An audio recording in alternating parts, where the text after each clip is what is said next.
दक्षिण ईरान के होर्मुजगान में भूकंप की खबर है। रिक्टर स्केल पर तीव्रता 5 मापी गई है इस भूकंप की। स्ट्रेट ऑफ होर्मुज के नजदीक भूकंप से दहशत फैल गई। होर्मुज से लगे सरगाज इलाके में कांप गई धरती। ईरान की मीडिया का बहुत बड़ा दावा।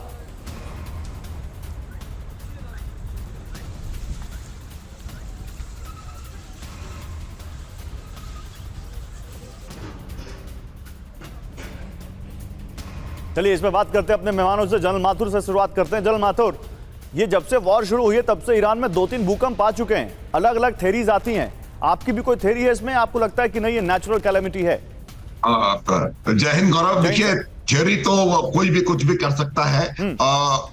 अचानक से ऐसे भूकंप आ जाना वो भी एक कोई बिल्कुल बिल्कुल नेचुरल नॉर्मल बात हो सकता है, ना हो। लेकिन मैं अभी भी इसको ये कहूंगा कि ये नेचुरल कैलेमिटी हो सकती है। थ्योरी जो है जिसका तरफ आप इंडिकेट कर रहे हैं गौरव, वो बात भी कहने की कह सकते हैं कि ईरान भी कहीं ना कहीं एक मैसेजिंग कर रहा है कि हम भी जो है न्यूक्लियर या किसी प्रकार के एक वेपन, इस तरीके के डेडली वेपन को बनाने की क्षमता रखते हैं। और अगर आप इसी प्रकार से हालात चलते रहे तो हम बहुत नजदीक हैं एक वेपन बनाने के। और इनके पास टेक्नोलॉजी और जो हेल्प है वो पाकिस्तान और चीन दोनों से आ सकती है। एक बार अगर आपको याद हो, पहले भी एक किस्सा हो चुका है जब मिसाइल टेक्नोलॉजी और न्यूक्लियर टेक्नोलॉजी ले जाकर के उन्होंने ईरान में दी थी पाकिस्तान ने। AQ खान का ये बड़ा फेमस इंसिडेंट है। तो मेरा ये मानना है कि इसमें फिलहाल बहुत ज्यादा पढ़ने की आवश्यकता नहीं है, लेकिन इस बात की संभावना से गौरव मैं इनकार नहीं करूंगा कि ये एक प्रकार की मैसेजिंग है। एक प्रकार की मैसेजिंग है, इस बात की से कोई यहां इनकार नहीं कर रहा, हमारे एक्सपर्ट इनकार नहीं कर रहा। लेकिन इसी बीच देखिए एक और बड़ी खबर है। ईरान के मिसाइल हमलों से कांप गया इराक। धरती ईरान की कांपी है लेकिन इराक भी कांपा है। इराक के कुर्दिस्तान में रात भर विध्वंसक हमला। कुर्द इलाकों में दागी फतेह 360 मिसाइलें। कई जगहों पर भयंकर विस्फोट से तबाही हो गई।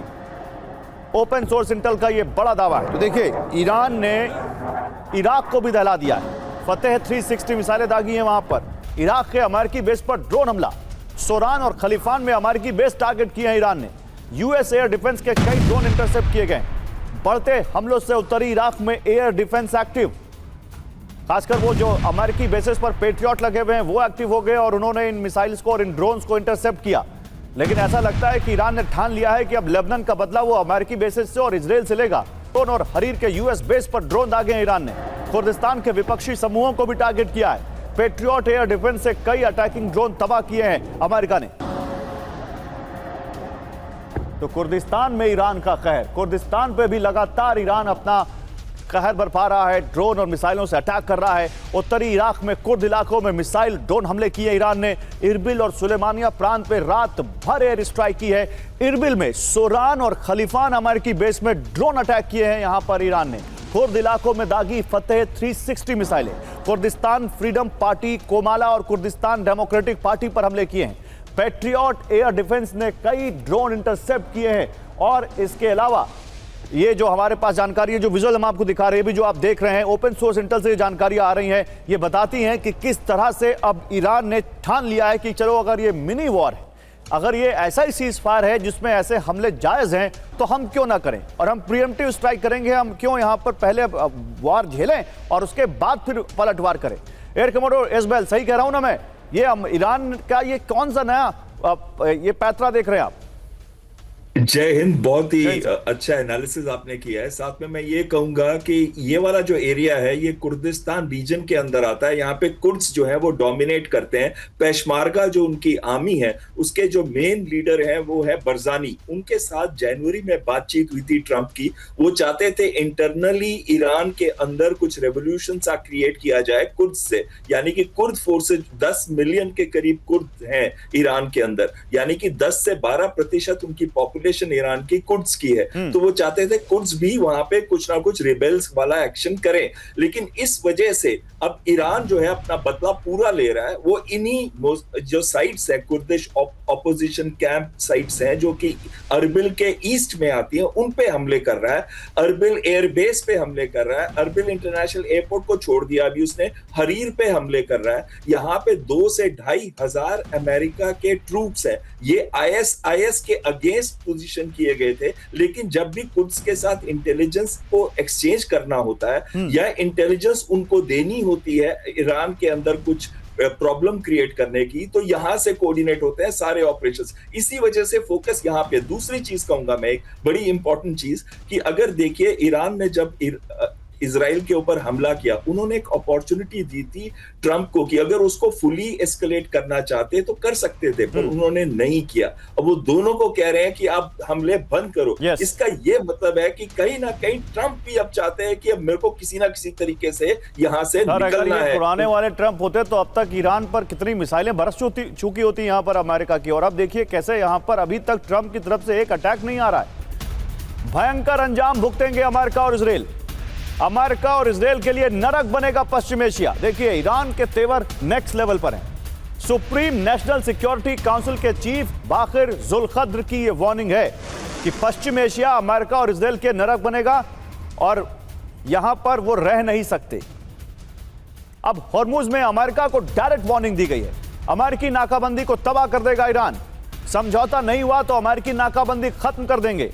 सुप्रीम लीडर के सलाहकार मोहसिन रिजाई की चेतावनी। बैक टू बैक 2 जो टॉप माउथ्स हैं उनसे देखिए कैसे कितनी यहां पर अग्रेसिव वार्निंग आई है। नाकाबंदी को अब बर्दाश्त नहीं करेगा ईरान, यह कहा गया है ईरान की तरफ से। एक और बड़ी खबर है, युद्ध और बातचीत दोनों जारी रखेगा ईरान। किसी भी वक्त सैन्य कार्रवाई के लिए तैयार है ईरान। ईरानी संसद के स्पीकर कालिबाफ ने वार्निंग दी है। बातचीत के बीच हमला ईरान की रणनीति का हिस्सा है। अब सवाल यह है कि ये 3 जो लोग हैं, तीनों लोग टोन एक ही है और बात एक ही कर रहे हैं। यानी ईरान तो एक सेम पेज पर है, लेकिन इजराइल और अमेरिका क्या सेम पेज पर हैं? ईरान की चेतावनी, हम पीछे नहीं हटेंगे। बाकिर कालिबाफ जो कि ईरानी संसद के स्पीकर है, वो कह रहे हैं कि किसी भी वक्त सैन्य कार्रवाई के लिए हम तैयार हैं। युद्ध और बातचीत दोनों जारी रखेगा ईरान। मोहसिन रिजाई सुप्रीम लीडर के सलाहकार कह रहे हैं कि अमेरिकी नाकाबंदी को तबाह कर देगा ईरान। समझौता नहीं हुआ तो अमेरिका की नाकाबंदी खत्म करेंगे। बाकिर जुल्खद्र SNSC के चीफ हैं। भयंकर अंजाम भुगतेंगे अमेरिका और इजराइल। अमेरिका और इजराइल के लिए नरक बनेगा पश्चिम एशिया। तो एम्बेसडर मल्होत्रा, ये जो 3 वॉइसेस हैं, इनका क्या एनालिसिस है आपका? ये क्या कहना चाह रहे हैं अमेरिका को और इजराइल को? नमस्कार गौरव। जितनी भी वॉइसेस हैं उसका एक ही मैसेज है कि ईरान जो है मजबूत है। ईरान से बातचीत करनी है तो ईरान बातचीत करने के लिए तैयार है, लेकिन जो टर्म्स एंड कंडीशंस है वो ऐसी नहीं है कि आप उसके ऊपर थोप दो। हाँ, गिव एंड टेक होगा तो मंजूर है। अगर आपको बातचीत मंजूर नहीं तो हम लड़ाई के लिए तैयार है।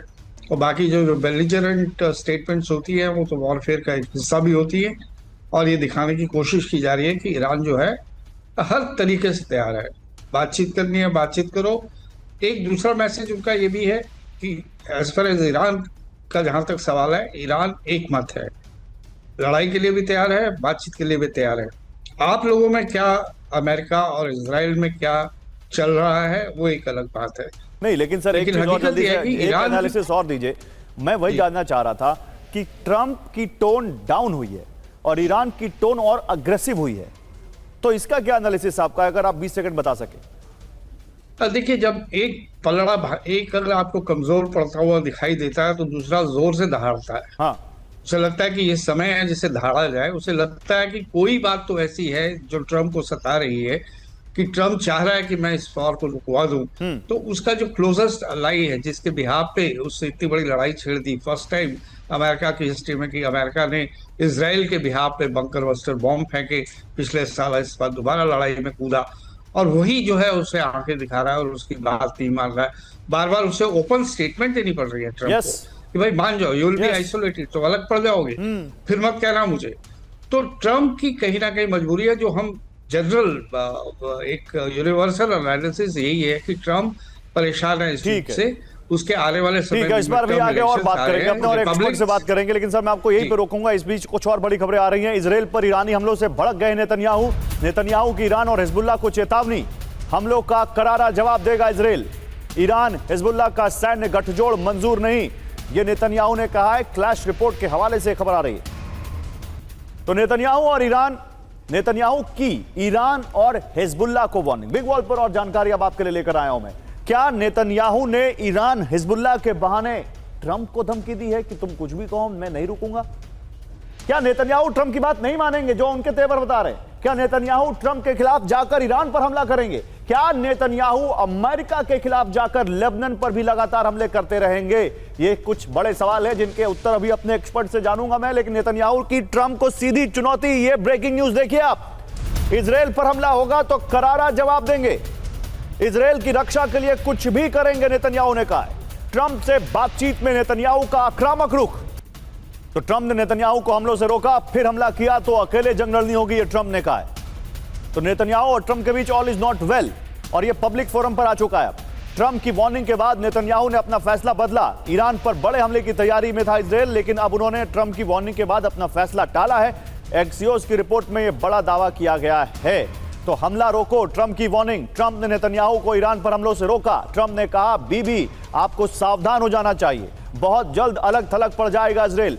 ट्रंप की वार्निंग के बाद नेतन्याहू ने अपना प्लान बदला। पश्चिम एशिया के 5 देशों ने हस्तक्षेप करने को कहा, ये ट्रंप कह रहे हैं। एक्सियोस के हवाले से ये खबर आ रही है। General Mathur, what's your analysis? ये केवल एक आइश लैश है, यहां पर केवल और केवल ये दोनों को दोनों कह सकते हैं कि एक हिसाब से पब्लिक फोरम पर यह बताने की कोशिश कर रहे हैं कि नहीं, दोनों के बीच नहीं पड़ रही, लेकिन कोऑर्डिनेशन सेंटकॉम का और आईडीएफ का बिल्कुल वैसा ही है जैसा पहले चल रहा था। या आपको लग रहा है कि अगर ऐसा सुप्रीम लीडर्स के बीच पब्लिक फोरम पर विरोधाभास हो जाएगा तो जो उनकी जो फोर्सेस हैं उनका मोराल भी डाउन होता है? गौरव, मेरा थोड़ा सा डिफरेंट व्यू है इसमें। देखिए, ये जो जो जो पूरा चल रहा है, ये वो कहीं ना कहीं हाथी के दांतों की कहानी है। खाने के और हैं और खाने के कुछ और हैं। इजराइल ने जितने भी हमले किए हैं, मैं पूरी तरह से इस बात का यकीन है मुझे कि उन हमलों में अगर उनका पेंटागन का साथ नहीं है तो पेंटागन का अप्रूवल डेफिनेटली है। पेंटागन की पूरी नॉलेज के साथ ये हमले किए गए होंगे, इसमें भी मुझे कोई संदेह नहीं है। एक बात गौरव मैं बताऊंगा आपको कि इजराइल ने एक बहुत गजब की कंसिस्टेंसी अपने व्यू में और अपने एक्ट्स में दिखाई है। थ्रू आउट आज तक उन्होंने अपने जो उनका जो ऑब्जेक्टिव है उसको बिल्कुल डिविएट उससे नहीं हुए हैं। उन्होंने डिसाइड कर रखा है कि मुझे ईरान के प्रॉक्सीज को खत्म करना है, और वो कर पाएंगे या नहीं कर पाएंगे is not the question. Gaurav, question is कि वो इसके ऊपर सिंगल माइंडेडली चलते रहेंगे, और जब तक उनको इस बात का यकीन नहीं हो जाएगा कि उन्होंने हिजबुल्लाह को भी उसी जगह पहुंचा दिया है जहां हमास है आज, और उसके बाद शायद आने वाले समय में हम देखें हूती का भी यही हाल होता हुआ नजर आएगा। तो मेरा यह मानना है कि वो उसी कंसिस्टेंसी के साथ चलते रहेंगे। जहां तक सवाल इन दोनों के देशों की फ्रेंडशिप का है, America also needs Israel as much, Gaurav, as Israel जो है वो अमेरिका की वेस्ट एशिया की ताकत का एक बहुत बड़ा केंद्र बिंदु है, और उसको वो किसी कीमत पे ऐसा नहीं कर सकता कि हम दोनों अलग हो गए हैं। समझ गया सर, समझ गया सर। हमारे दर्शक भी बहुत समझदार हैं, आपकी बात समझ गए सर। वो क्या चल रहा है पब्लिक फोरम पर और क्या चल रहा है वहां पर वेस्ट एशिया में, और क्या चल रहा है दोनों की सेनाओं के बीच, आपने बखूबी समझा दिया सर। विंबर में आम लोगों पर फायरिंग की गई है। आंदोलन के दौरान स्थानीय लोगों से बर्बरता की गई है। पाकिस्तानी पुलिस ने इंसाफ मांग रहे लोगों को घेरा है।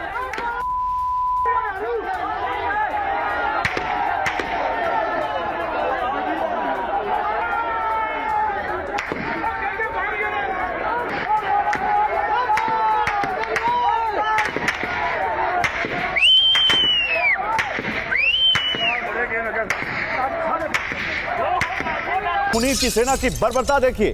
ददियाल में प्रदर्शनकारियों पर फायरिंग की है मुनीर की सेना ने। फायरिंग में अब तक 27 की मौत हो गई, 70 घायल हैं। नागरिक संगठन JAAC पर प्रतिबंध का विरोध कर रहे हैं ये लोग, और उसके बाद मुनीर की सेना सड़कों पर उतर आई और उसने दनादन गोलियां बरसानी शुरू कर दी इन आम लोगों पर। मतलब पाकिस्तान में किसी को अपनी बात रखने का भी हक नहीं है। अगर आप लोकतांत्रिक तरीके से वहां विरोध प्रदर्शन करेंगे तो आपके ऊपर गोलियां बरसाएगी पाकिस्तान की सेना, मुनीर की सेना। उनको यह आता है अपने लोगों पर इस तरह से गोलियां बरसाना। ये आप देखिए पाक ऑक्यूपाइड कश्मीर की तस्वीरें, लेकिन उसके बाद जनता ने भी वहां पर जमकर नारेबाजी की है। ISI को दहशतगर्द बताया है। पाकिस्तानी हुकूमत के खिलाफ हजारों की संख्या में स्थानीय लोग जुटे हैं। ये विजुअल्स देखिए, लोगों ने पाक सरकार को दहशतगर्द बताया। लोगों ने कहा कि ये ISI और शहबाज सरकार दहशतगर्दी कर रही है। हजारों की संख्या में स्थानीय लोग उमड़ आए और फिर कुछ इस तरह से उन्होंने विरोध किया पाकिस्तान की सरकार का। क्या पाकिस्तान से हम कभी अपनी ही जनता के साथ अच्छे ट्रीटमेंट की उम्मीद कर सकते हैं? शायद नहीं। लेकिन ये जो किया है पाकिस्तान की सेना ने, क्या ये किसी एक प्रोफेशनल आर्मी का काम है? गौरव जी, ये जो वर्दी है यही दहशतगर्दी है। ये नारा चलता है पीओके के अंदर। दूसरी बात है, जब से मुनीर आए हैं ये हाईली इनसिक्योर है, इनमें कॉम्प्लेक्स है इंफीरियरिटी का, तो ये कोई भी बात डिसेंट ले नहीं सकते। इसी वजह से 27वीं कॉन्स्टिट्यूशनल अमेंडमेंट भी करवाई, सारी पार अपने हाथ में ले ली। अगर आपको अक्टूबर का, अगर पिछले साल का याद हो, तो इन्होंने लश्कर जो तहरीके लबैब है, याद है अगर आपको, तो उन्होंने वो वाली पार्टी को खुद ही जन्मा था इमरान खान के अगेंस्ट, लेकिन उन पे ही गोलियां बरसाई थी जब वो गाजा के लिए खड़े हुए थे। उसी तरीके से अक्टूबर पिछले साल फिर से पीओके में भी जब बातें शुरू हुई कि इलेक्ट्रिसिटी की कमी है, गेहूं नहीं मिल रहा, गेहूं के लिए लड़ रहे थे वहां पे लोग कि इतना जो उसके ऊपर, गेहूं के ऊपर टैक्स भी लगता है, जो इंटरनल कंटेनर डिपो है वहां पे जो टैक्स लगा रहे हैं, एजुकेशन का कोई हालत नहीं है, रोड्स खराब है, इंटरनेट मिलता नहीं है वहां पे, और जो इलेक्ट्रिसिटी 5 मेजर इलेक्ट्रिसिटी जो चाइना ने बनाए हैं वहां पे, dams, hydro electric power generators, तो वो 4500 मेगावाट की इलेक्ट्रिसिटी प्रोड्यूस करते हैं, लेकिन उनको नहीं मिलती इलेक्ट्रिसिटी, उनके पास कुछ ही घंटों के लिए है। वहां पे लोग दुखी हैं, हमारा कश्मीर को चाहते हैं वो, हमारे कश्मीर को। अरे पहले अपने कश्मीर को तो पकड़ने की कोशिश करो, वो जो हमसे हत्याया तुमने, आप लोगों से अगर नहीं संभलता कश्मीर, हमें दे दीजिए वापस, हम उसमें डेवलपमेंट करके दिखाएंगे जैसे हमारे। अगर वहां की सरकार, वहां की जनता पाकिस्तान की सरकार पर भरोसा कर रही होती तो फिर ये तस्वीरें कहां से आ रही होती? बड़ी अच्छी बात कही आपने कि पीओके के रावलकोट में निर्दोषों पर फायरिंग की गई है, निहत्थे लोगों पर गोलियां बरसा रही है पाकिस्तानी पुलिस, रोटी और अपना हक मांग रहे लोगों पर हमला। उफ, ये तस्वीर देखिए, ये तस्वीर देखकर किसी का भी दिल बैठ जाए। कैसे एक शख्स अपनी जान बचाने के लिए भाग रहा है और देखिए कैसे उस पर गोलियों की बरसात की जा रही है। दिखाइए जरा इसको पीछे।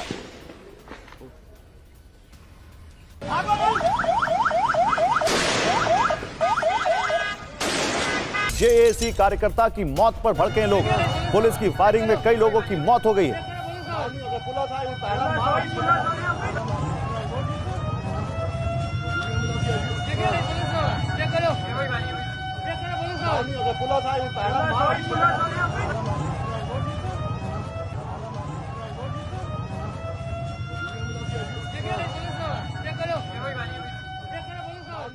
तो पीओके में संग्राम, मुनीर सेना का नरसंहार जो हमने आपको दिखाया। पीओके में शहबाज सरकार के खिलाफ जन विद्रोह, स्थानीय जन संगठन जेएसी पर प्रतिबंध का विरोध कर रहे थे लोग। विरोध प्रदर्शन के दौरान जेएसी प्रदर्शनकारी की मौत से लोग भड़क गए। रावलकोट में निहत्थे लोगों पर फायरिंग की गई, भीड़ पर पाकिस्तानी सेना ने गोलियां बरसाई। पुलिस की फायरिंग में अब तक 27 लोगों की मौत हो गई है और 70 से ज्यादा लोग घायल हैं।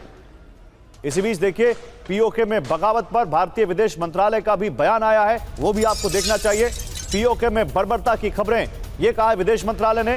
पाक पुलिस की बर्बरता में कई मौतें हुई हैं, ये विदेश मंत्रालय ने कहा है। पीओके में मानवाधिकारों का उल्लंघन किया गया है, नाकामी छिपाने की कोशिश में पाकिस्तान, ये कहा है भारत के विदेश मंत्रालय ने।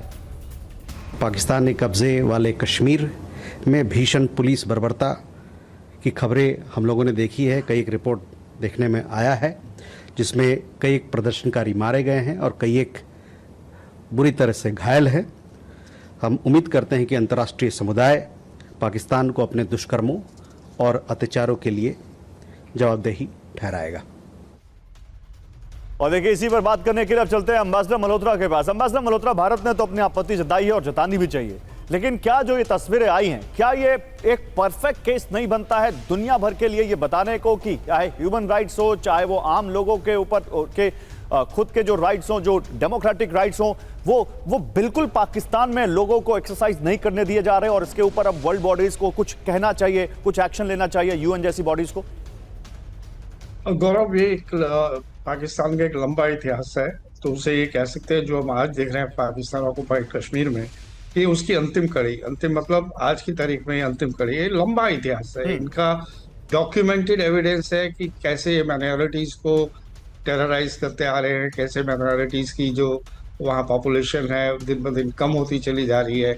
और माइनॉरिटीज की बात करें तो सिर्फ मुस्लिम्स ही नहीं, जो मुस्लिम्स के अंदर भी विद इन जो अहमदियाज और दूसरे हैं उनको भी ये नहीं छोड़ रहे हैं।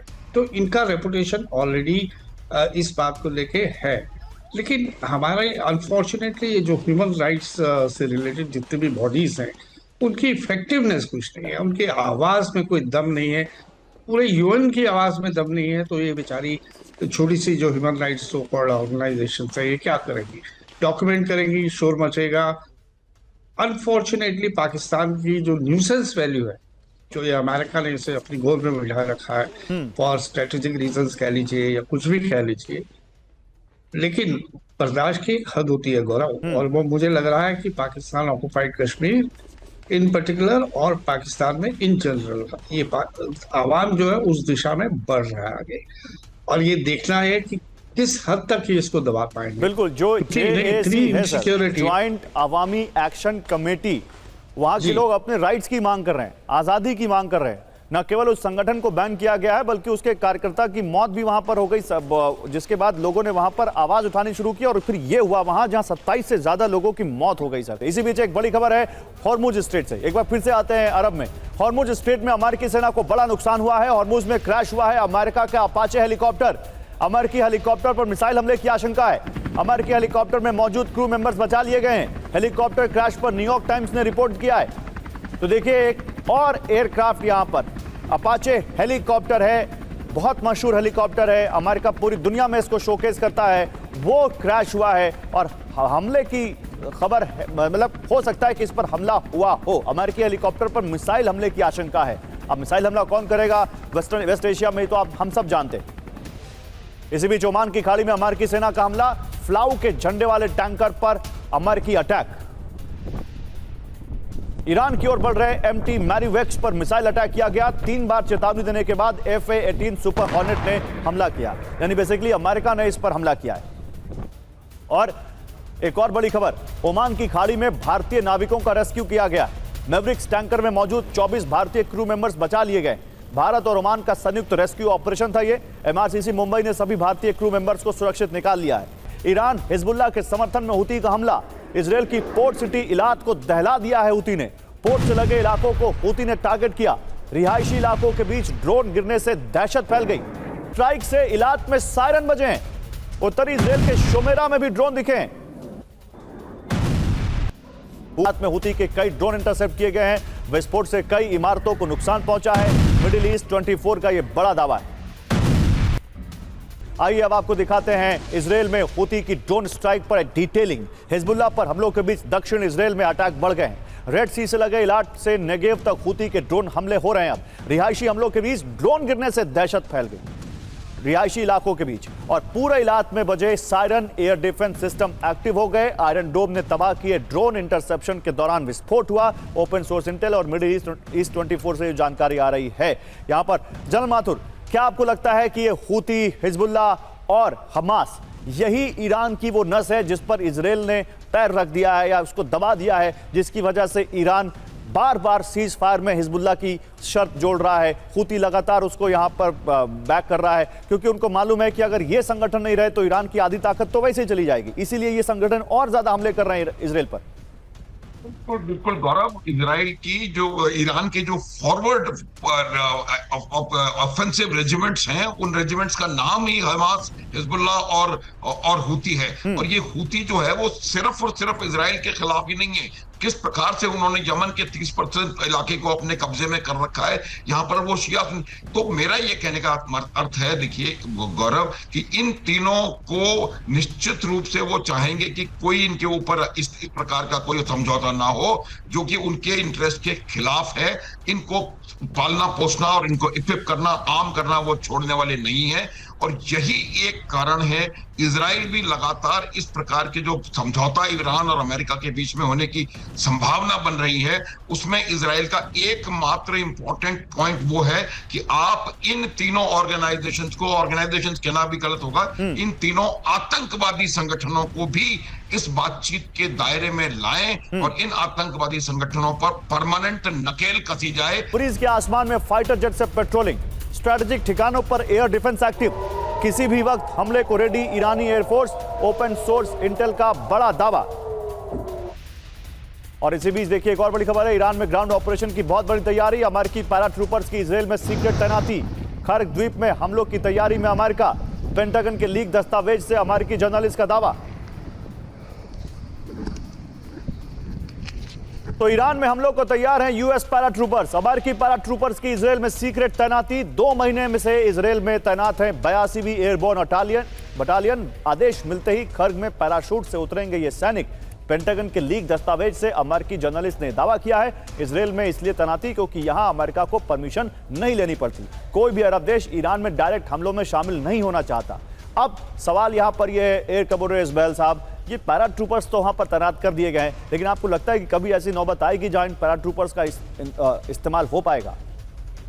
देखिए, एक चीज से मैं थोड़ा सा अग्री नहीं कर रहा हूं जो अब तक ये डिस्कस हो रहा है कि अमेरिका जो है वो सपोर्ट कर रहा है इजराइल को, ये जो वापस उन्होंने हमले किए।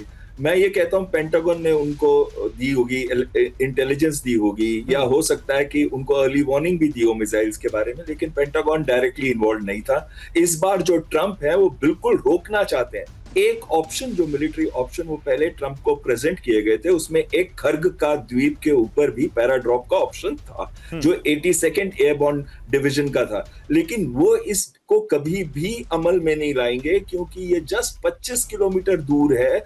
बुशहर जो उनका पोर्ट एरिया सिटी है उसके बिल्कुल पास में, वहां से कोस्ट जो है ईरान का बहुत पास में है, तो इवन उनकी आर्टिलरी फायर के अंदर आता है। और आखिरी चीज मैं इस पे कहना चाहता हूँ, इस समय ट्रंप की पोजीशन बहुत कमजोर है उनके देश के अंदर, चाहे वो इन्फ्लेशन हो, चाहे वो अप्रूवल रेटिंग 35 पे हो, चाहे मिड टर्म इलेक्शन हो, चाहे वॉर रेजोल्यूशन एक बार फिर से वॉर फुल फ्लेजेड हो जाए या कोई काइनेटिक वॉर जो हमने देखी वो ऐसा कुछ वॉर यहां पर दिखे। शुक्रिया आप तीनों का हमारे साथ जुड़ने के लिए। लेबनान पर फिर हमला किया गया। तायर में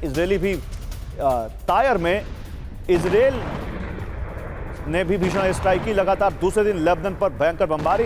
दक्षिण लेबनान में फिर विध्वंसक बमबारी। तायर समेत 3 इलाकों में एक साथ हमला।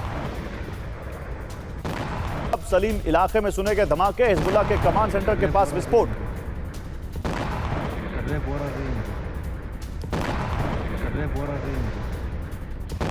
ट्रंप ने नेतन्याहू से कहा हमला बंद करें।